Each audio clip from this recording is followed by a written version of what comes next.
व्यवस्था हो, बुनियादी सुविधा हो, रिक्रूटमेंट हो, अंशकालिक सफाई कर्मचारियों को पूर्णकालिक घोषित किया जाए।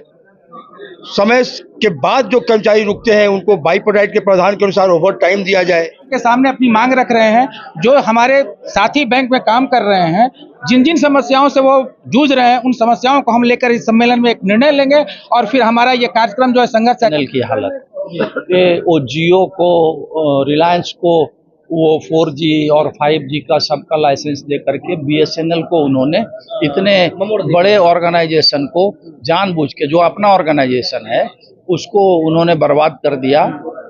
और जियो और एयरटेल और वोडाफोन अभी इतना आगे बढ़ा हुआ है। तो ये बात वही है कि एक व्यक्ति अपने बच्चे को भूखा रख के पड़ोसी के बच्चे को वो दूध दही खिला रहा। 15वां वार्षिक सम्मेलन है पंजाब नेशनल स्टाफ यूनियन के द्वारा, क्या कुछ मुद्दे रखे गए आप लोगों के द्वारा और इन मुद्दों को दूर करने की क्या योजना है?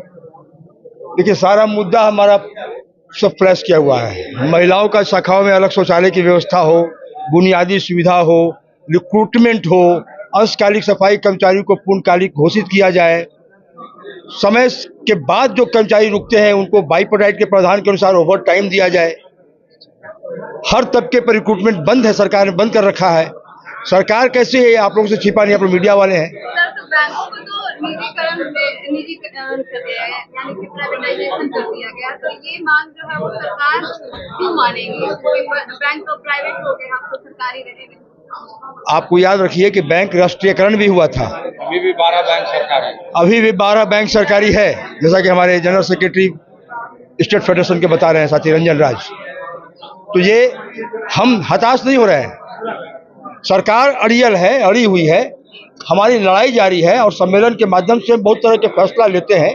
अगले 2 साल के लिए फिर फैसला लेंगे, बहुत से प्रस्ताव लेंगे, उसके अनुकूल हम काम करेंगे। लेकिन बैंक के वजूद को बचाए रखना हमारा सबसे पहला कर्तव्य बनता है, वो हम लोग कर रहे हैं। Umesh Verma, general secretary, Punjab national bank staff union.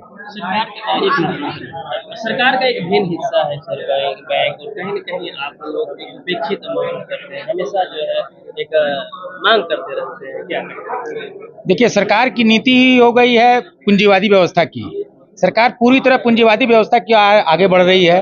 बैंकों का जो राष्ट्रीयकरण हुआ था वो सोशल बैंकिंग के नाम पर हुआ था, जो कि आज एकदम खत्म होता जा रहा है। हमारी लड़ाई यही है कि जो ये पूंजीवादी व्यवस्था वाली सरकार है, इसके खिलाफ लड़ाई लड़ना और आम लोगों तक सुविधा जो पहुंचनी चाहिए वो पहुंचे। हम अपने सम्मेलन के माध्यम से विभिन्न मांगों को रखते हैं अपने बैंक प्रबंधन के, क्योंकि हमारा ये सम्मेलन बैंक का सम्मेलन है, तो हम बैंक प्रबंधन के सामने अपनी मांग रख रहे हैं, जो हमारे साथी बैंक में काम कर रहे हैं, जिन जिन समस्याओं से वो जूझ रहे हैं, उन समस्याओं को हम लेकर इस सम्मेलन में एक निर्णय लेंगे और फिर हमारा ये कार्यक्रम जो है संघर्ष का कार्यक्रम लगातार चलेगा और हमें पूरी उम्मीद है कि हम अपने संघर्ष के माध्यम से प्रबंधन को झुकाएंगे और अपनी मांगों को मनवाएंगे।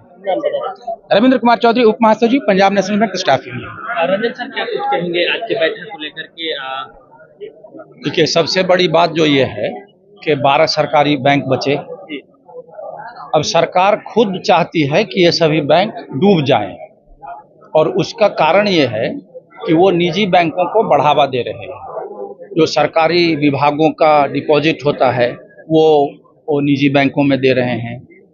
वो सरकारी बैंकों में ब्याज का दर कम रख रहे हैं। प्राइवेट बैंक सेविंग्स अकाउंट पे भी ज़्यादा ब्याज दे रहे हैं, वो उनको छूट है उसका। तो उसकी वजह से जो आम जनता भी है उसका पैसा वहाँ जा रहा है। उसके अलावा सरकारी विभागों में जो वेतन भुगतान हो रहा है वो पहले सरकारी बैंकों के जरिए हुआ करता था, वो भी अब धीरे धीरे सरकार ही खुद उधर शिफ्ट कर रही है।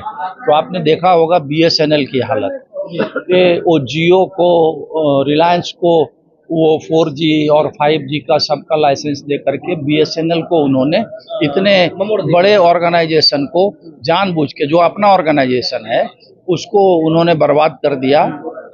और जियो और एयरटेल और वोडाफोन अभी इतना आगे बढ़ा हुआ है। तो ये बात वही है कि एक व्यक्ति अपने बच्चे को भूखा रख के पड़ोसी के बच्चे को वो दूध दही खिला रहा है। तो हम लोग सरकार की इस नीति के खिलाफ लगातार आंदोलन करेंगे और बैंकों को निजी हाथों में जाने से रोकने के लिए हम लोगों से जो हो सकेगा हम लोग वो करेंगे। क्या कुछ सर, जैसे कि आपने कहा कि हम अपने स्टाफ के हक के लिए, महिलाओं के लिए आज यहाँ पे मुद्दे रखें और उनका निराकरण किए, तो जब स्टाफ को ही परेशानी हो रही है सर, तो सरकार ग्राहकों को कैसे इस तरह के परेशानी से रोकेगी? हाँ, ये आपका कहना सही है कि बैंकों में जो सुविधाएं स्टाफ को मिल रही है, खास करके महिला साथियों को, वो बहुत ही उसमें कमी है। उसके लिए भी हम लोग संघर्ष कर रहे हैं। और सबसे बड़ी बात है कि 2014 के पहले 27 सरकारी बैंक हुआ करते थे, आज उसको कम करते करते 12 सरकारी बैंक कर दिया गया है। उस 12 को भी सरकार निजीकरण करने के लिए तैयार है। इन के प्रकार नहीं, डायरेक्ट रूप से अगर बेचने का नहीं तो पिछले दरवाजे से उसको चाह रहा है कि निजी कर दें। इसके खिलाफ हम लोग लड़ाई लड़ रहे हैं। Bank employees federation of India इस लड़ाई को और तेज करेगी। मैं Sudhir Kumar Singh, bank employees federation, Bihar.